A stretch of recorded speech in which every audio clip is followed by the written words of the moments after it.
वालेकुम अस्सलाम। मेरा नाम शमसुल हक सेठी है और मेरे वालिद का नाम ज़ियाउल हक सेठी है। ज़ियाउल हक सेठी। और मेरा तलक लिवरपूल जमात से है। कहाँ के? लिवरपूल। अच्छा।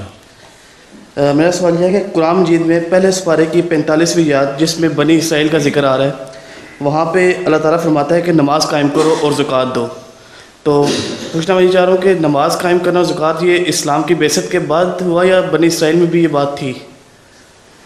नमाज को कायम करना और ज़कात देना ये तो बनी इसराइल में भी रिवाज था, नहीं यहूद में भी था।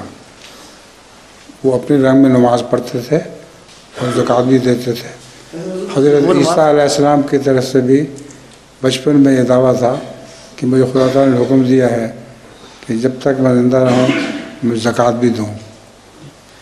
बनी इसराइल की नमाज़ किस तरह की थी? क्योंकि नमाज के बाद में अल्लाह ताला ने रसूल अकरम सल्लल्लाहु अलैहि वसल्लम पर फरमाया किस तरह पढ़नी है। नहीं, हर एक की इबादत का एक तरीक़ होता है।